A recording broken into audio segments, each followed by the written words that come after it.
Desjardins, who whirls around and fires the puck by Pupa. That to increase the Flyer lead to 4-1 after 2. The Lightning cut the deficit to 1 goal in the third period, then pressed for the tying goal with time running out. But Ron Hextall is able to hold down the fort for Philadelphia, denying the Lightning in the waning moments, allowing the Flyers to hold for a 4-3 victory on the road. John LeClaire now has 11 goals in the 12 games since joining the Flyers, with all of them scored away from the Spectrum. At Madison Square Garden, the New Jersey Devils return to play the Rangers for the first time since Stephane Matteau scored to beat them in last spring's Eastern Conference Finals. Wednesday night, they were seeking revenge. This game is scoreless into the second period, but just 25 seconds in, Alexei Kovalev passes to Mark Messier in the slot, shoots and he scores, beating Martin Brodeur. New York takes the lead first, 1-0. 5 minutes later, the Devils counter on the power play. Bill Guerin picks up the puck behind the net.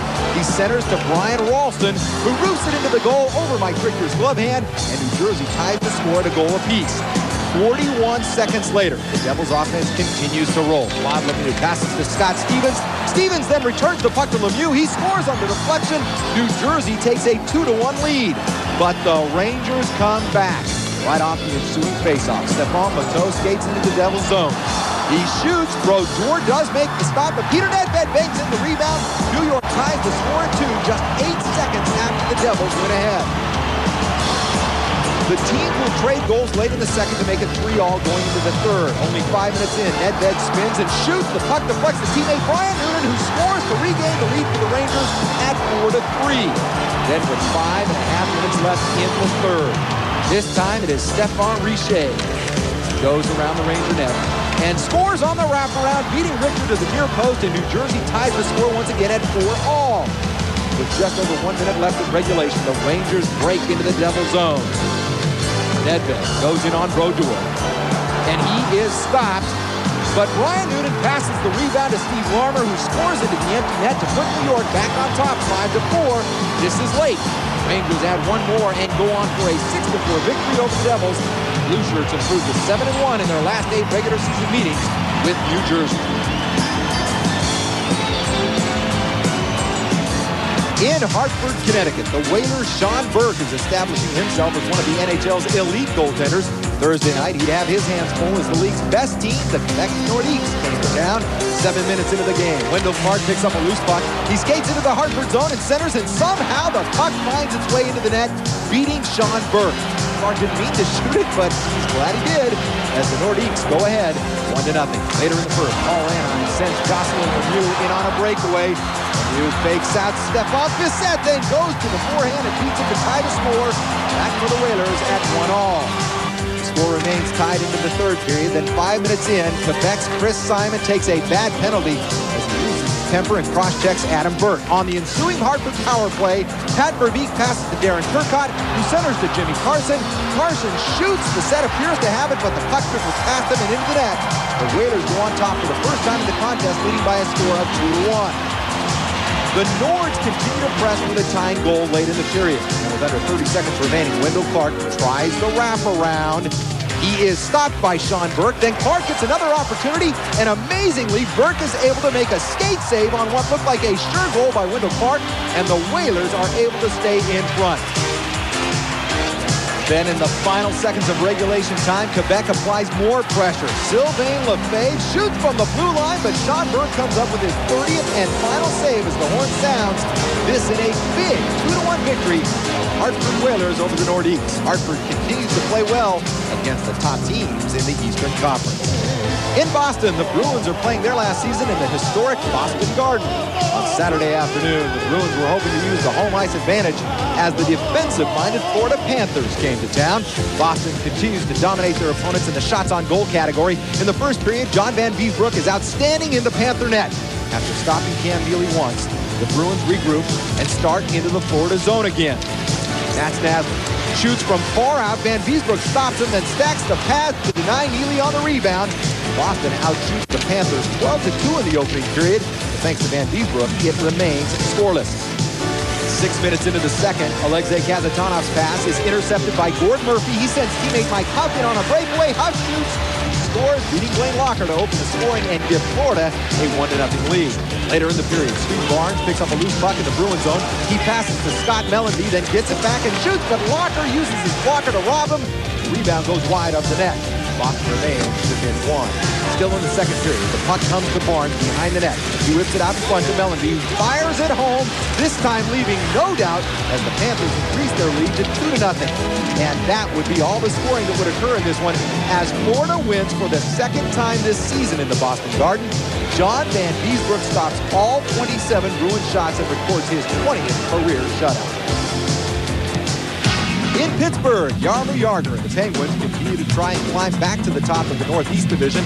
Saturday, they faced the team right below them in the standings, the Buffalo Sabres. 8.5 minutes into the game, Craig Simpson passes ahead to Derek Plant. Plant shoots and scores, beating Ken Reagan between the pads, and Buffalo gets on the board first, taking a 1-0 lead. But 5 minutes later, the Penguins respond while shorthanded. Sean McEachern skates in along the left side, then cuts to the net and scores on Dominic Hasek, enabling Pittsburgh to tie it all up at 1-1. Midway through the second period, more pressure by the Pens. Defenseman Larry Murphy gets the puck at the left point. He drifts right and fires home the slap shot, beating Hasek. The power play goal makes it 2-1 Pittsburgh. 4 minutes later, Greg Andersak keeps the puck in the Sabres zone. He passes down low to John Cohen, who scores uncontested. Hasek was out of position, and the Penguins extend their lead to 2 goals at 3-1. In the third period now, Pittsburgh's offensive barrage continues. Jagr sends Luke Robitaille in on a breakaway. He shoots and he scores the Pens' 4th goal of the game, increasing their lead to 3 goals. Then late in the game, with the score now 5-2 in favor of the Penguins, Mike Hudson leads a rush into the Buffalo zone. Passes over to Murphy, who goes to the backhand and beats Hasek to close out the scoring in a 6-2 Pittsburgh victory. Penguins' 6 goals are the most allowed by Dominic Hasek in any one game so far this season. And now here's a look at the Eastern Conference standings as of March 13th. In the Northeast Division, the Quebec Nordiques are on top, 1 point ahead of the Pittsburgh Penguins. Boston is third with 26 points. Buffalo is in the 4th spot this week with 23. Hartford and Montreal are tied with 21 points, and Ottawa is last with 10. In the Atlantic Division, the New York Rangers are holding on to first place with 29 points. The Flyers are in second place with 27. Florida is third with 23 points. New Jersey and Washington are tied at 22. New York Islanders have dropped to 6th with 21, and Tampa Bay has 20, a very tight division overall. We begin our Western Conference journey at the Pacific Coliseum in Vancouver. The league's top 2 Russian-born stars prepared to do battle as Sergei Fedorov and the Red Wings took on Pavel Bure's Canucks. 4.5 minutes into the game, Vancouver breaks into the Red Wing zone. Jeff Portnoy passes to Greg Adams, then gets it back and fires the slap shot by Mike Vernon low to the glove side to make it 1-0 Canucks. 2 minutes later, Detroit with the man advantage. Paul Coffey shoots on goal. Kurt McLean makes the stop, but Steve Yzerman scores on the rebound to break his streak of 15 games without a goal. Red Wings tie it up at 1. Later in the period, watch as a Mike Vernon clearing attempt is intercepted by John McIntyre. He centers to Nathan Lafayette, who shoots and scores. Vancouver regains the lead by a score of 2-1. But again, the Wings take only 2 minutes to respond. Coffey picks up the puck at the left point and sends a high floater. Somehow it finds its way past McLean and into the net to tie the game up at 2-all. Only 15 seconds later, Yzerman carries the puck into the Canucks zone. He sends it over to Nicholas Lidstrom, who shoots, and teammate Barberi deflects it past McLean, and the Red Wings go ahead for the first time in the game, up 3-2 after the first. The score remains the same into the third period. Detroit applies pressure once again. This time it's Ray Shepard to Coffey to Slava Kozlov, who tucks the puck into the open net, and the Red Wings extend their lead to 2 goals at 4-2. Detroit adds 1 more and cruises to a 5-2 victory. Mike Vernon turns aside 38 of 40 Vancouver shots to earn his 8th win of the season. At Maple Leaf Gardens in Toronto, NHL Co-Player of the Week Andy Moog and the red-hot Dallas Stars put their 5-game winning streak on the line against the home-standing Leafs. 2.5 minutes into the game, Jamie McCallum keeps the puck in the Dallas zone at the left point. He fires it toward the net, and teammate Randy Wood deflects it up by Moog to get Toronto on the scoreboard first, 1-0. Exactly 2 minutes later, the Leafs with the man advantage. Doug Gilmour passes to Matt Sundin, who snaps a low wrist shot by Moog, and just like that, Toronto is out to an early 2-goal lead, making it look easy against one of the league's best goalies. In the second period, with under 5 minutes remaining, the Maple Leafs' Kenny Janssen controls the puck along the left boards. He skates out in front, and he shoots, and he scores, beating Moog to give Toronto a commanding 3-0 advantage after 2 periods of play. 16 seconds into the third, the Stars finally respond. Mike Kennedy sends Peter Zezel in over the Toronto blue line. Zezel winds up and blasts a wicked slap shot over the glove side of Felix Potvin. That gets into the net and gets Dallas on the board, still trailing 3-1. Less than a minute later, the Stars attack the Toronto zone again. Trent Klatt comes away with the puck out of the corner. He centers to Dave Gagne, who scores from in close to close the Maple Leaf lead to just a goal now at 3-2 with plenty of time left. Later in the period, Dallas looks for the equalizer. Paul Broughton sends the puck cross-ice to a cutting Mike Kennedy, who shoots, but Potvin is there to close the door as he makes the save and does not allow a rebound. Maple Leafs hold on for a 3-2 victory, stopping the Stars' winning streak and winning an important Central Division matchup at home. In San Jose, Edmonton Oilers super sophomore Jason Arnott leads his club against the Sharks in a battle for second place in the Pacific Division. Midway through the first period, the Sharks with some sloppy defensive zone play, and Kelly Buchberger is able to center to Scott Thornton, who beats Archer Zerbe. That opens the scoring and gives Edmonton a 1-0 lead. Just over a minute later, Oilers with a power play opportunity. David Oliver breaks away. He goes in and blasts the slap shot past Zerbe to extend the Oiler lead to 2 goals at 2-0. 37 seconds later, San Jose fights back. Newcomer Craig Janney centers to Sandis Ozolinsh, who scores on Bill Ranford, and the Sharks are back in it, down by just a goal, 2-1, after the first period of play.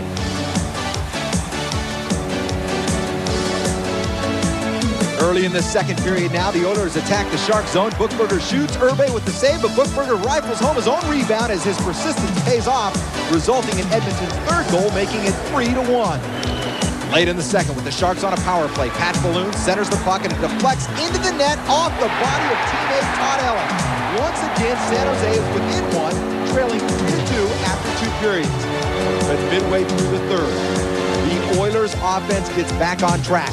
Shane Corson spins around and passes to Arnott, who deflects it home past Zerbe to regain a 2-goal lead for Edmonton at 4-2. Oilers go on for a 5-2 victory in San Jose. Rookie David Oliver continues to shine offensively as he strikes for 3 points. In St. Louis, the Pacific Division leading Calgary Flames headed east to take on the Blues in an interdivisional battle between 2 Western Conference powerhouses.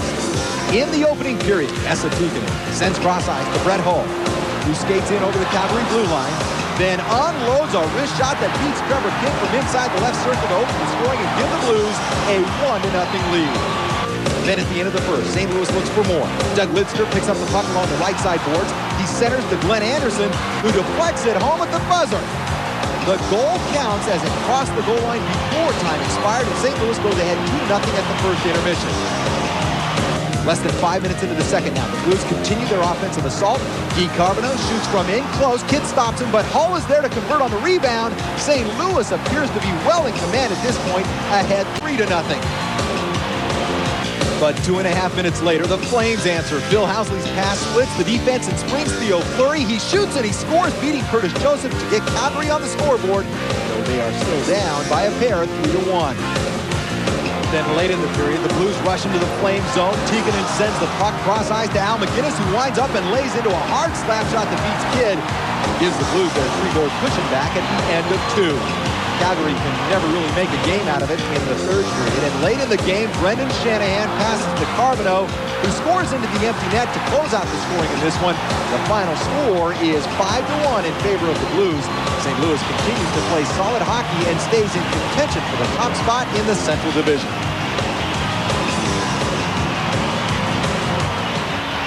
At the Winnipeg Arena, Teemu Selanne and the Jets got ready for a matchup with the Los Angeles Kings on Saturday night.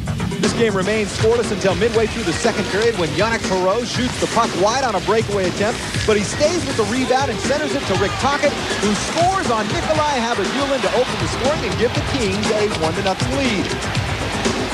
6 minutes later, Los Angeles attacks the Jets zone again. Randy Burge picks up a loose puck and passes to John Bruce, who scores on the backhander to extend the Kings' lead to 2-0.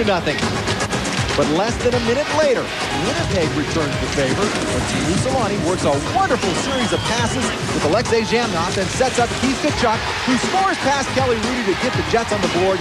It's 2-1 LA after 2.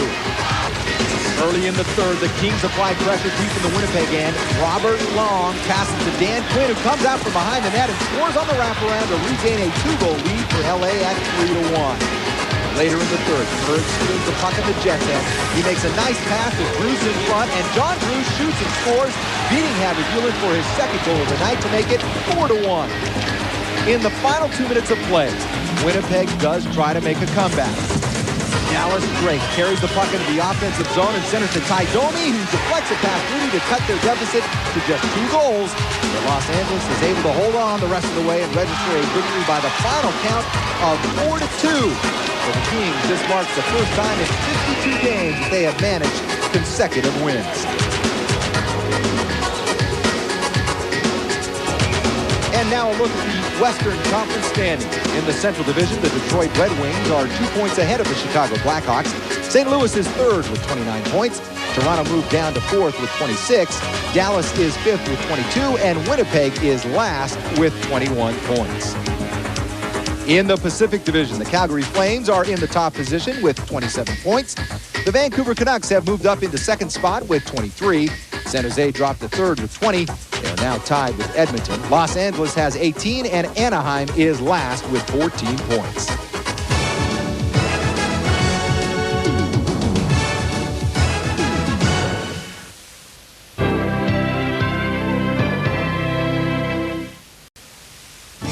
This afternoon, the first of 2 visits to Hawaii for our extended coverage of the 8th annual Senior Skins Game.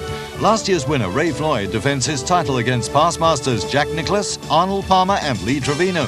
The Senior Skins Game starts today at 4 and concludes next week at the same time here on NBCSuperChannel.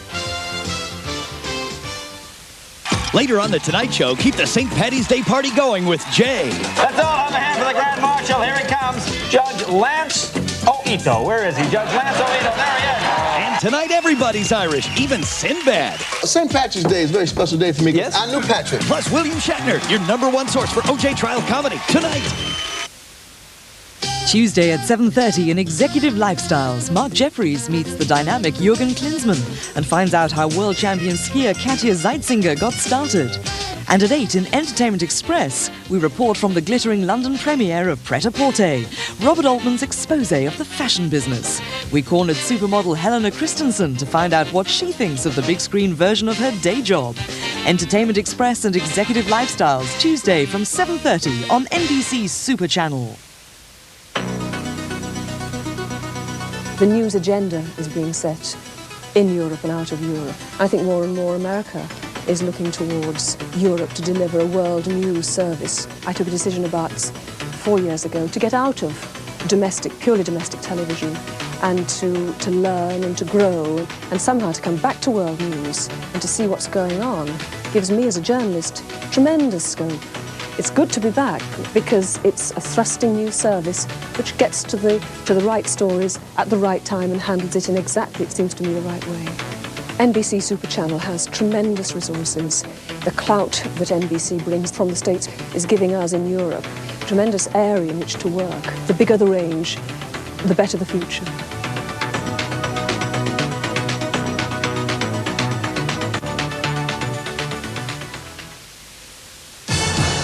Welcome back to NHL International Weekly.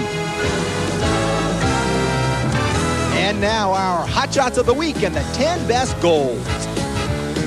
Borgnall hangs on. He was forced to the blue line, then gave it to Dean Evison. Evison in deep in front of Donnelly. Scores his second of the game. Here's Pearson quickly taking it across the blue line. Right back out again on Goodrow's stick. Ahead to Day. Dagalov cuts to the net. Nice goal. He scores. Alexander Day just tied it up for the Ottawa Senators with a lightning-like thrust. Swinging down to the right.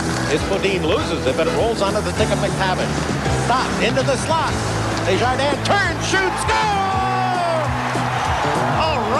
fans. How sweet it is! Centering pass blocked by Moore. Shane Corson's got it. Corson turning. Forehand shot. Score! Great effort as Ireland, I believe, will be credited with a goal and a great play by Shane Corson. Hugh and Severn bump. Thomas up with the puck. Lost it. Here's Nick Deletion. Walks right in and scores! It's first in the National Hockey League. Comme on vient de le faire, là. Ulf, Samuelsson et Wendell Clark. Voilà Mullen et une passe à Cullen. La fin, je tire le but! Décision s'en veut sur ce jeu. The game here, the first one. There's a play through another one. Leclerc! Score! There's that shot! There's that shot! Niedermeyer's pass is on to Stevens. Rushed off by Wendell Clark. Diving play to second. Score! To be prepared to play NHL hockey, not minor league hockey. Off the boards. Nedved moves to the net and he scores! Oh, does that feel good for Peter Nedved? Savage out ahead. Inside the line. Jelena and a goal. Scores!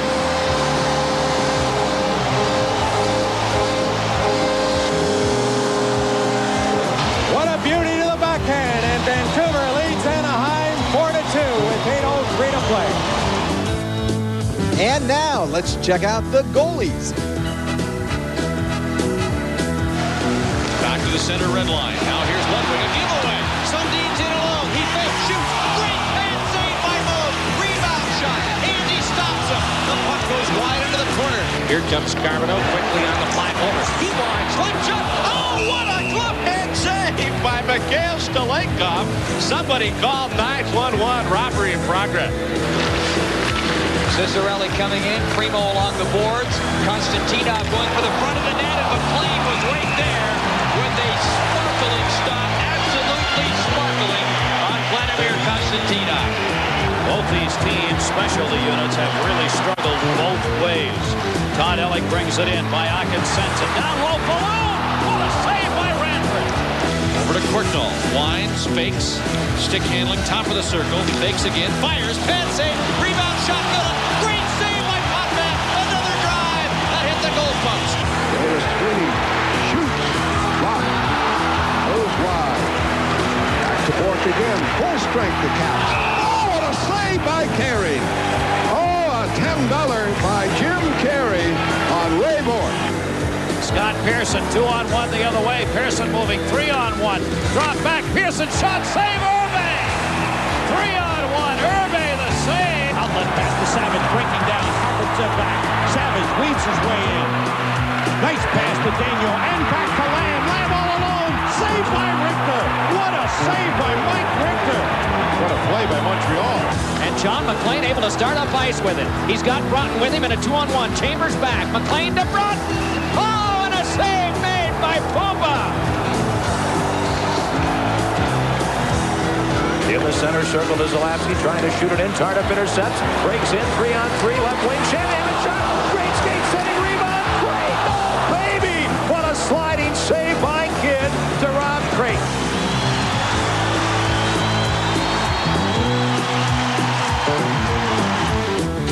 And those are our hot shots of the week. Now, stories making headlines around the NHL. The Rangers' Steve Larmer records his 1,000th NHL point. Alexander McGillney nets his 200th goal. Several defensemen go down to injury. Pat LaFontaine is skating again.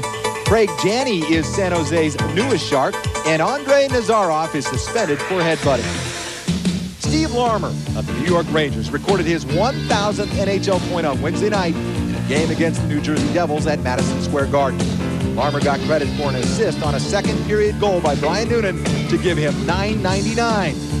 Then in the third, he assisted on another Noonan goal to reach the 1,000th point plateau. Larmer becomes only the 43rd player in NHL history to score 1,000 points, accomplishing the feat in 983 career games. Larmer also went on to tally the game-winning goal for New York later in the period. Another player reaching a scoring milestone this week was the Buffalo Sabres' Alexander McGillney, who scored career goal number 200 on Wednesday night against the Montreal Canadiens in the Forum. McGillney struck for a goal against Patrick Roy in the third period to give the Sabres a 2-2 come-from-behind tie against the Habs.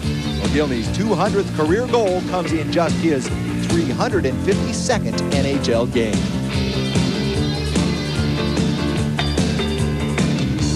Last Wednesday, in a game between the Rangers and the Devils, things heated up just a little bit in the first period. The Rangers' Joe Kocur, the Devils' Ken Danico, got into a scuffle in front of the net. After a few punches were thrown, they both hit the ice. Unfortunately for Ken Danico, his right knee buckled under him, injuring the anterior cruciate ligament.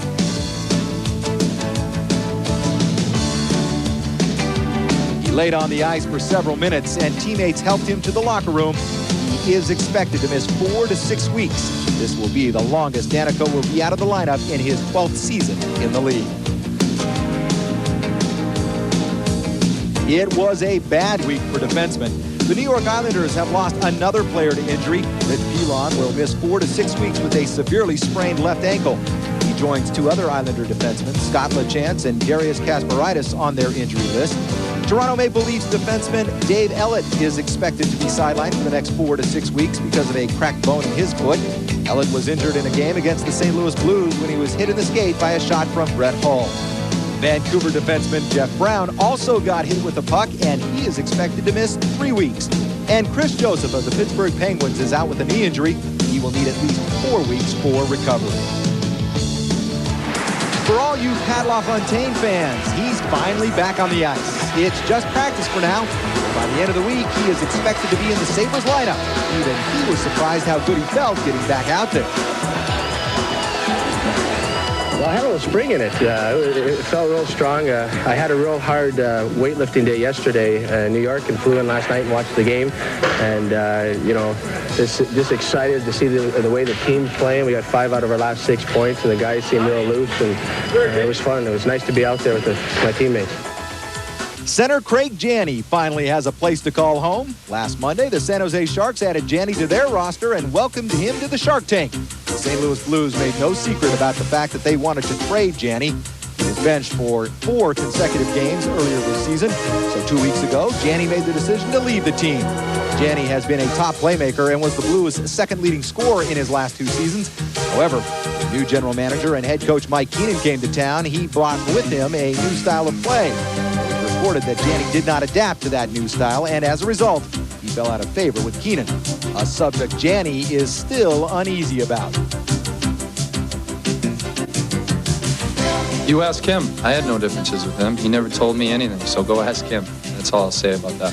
He never gave me a chance from day one. For 2 months, I just got constantly, never got a shot. Well, whatever the reason, Janney is now a San Jose Shark, and his new teammates are pretty happy. It's one of the best playmakers in the game. I mean, I think he's got around 150 assists in the last couple of seasons, so we're getting a pretty good player here, and he's going to help our team, and we need to get help defensively. In return for the veteran Janney, the Blues received defenseman Jeff Norton, a 4th-round draft choice in 1997, and future considerations.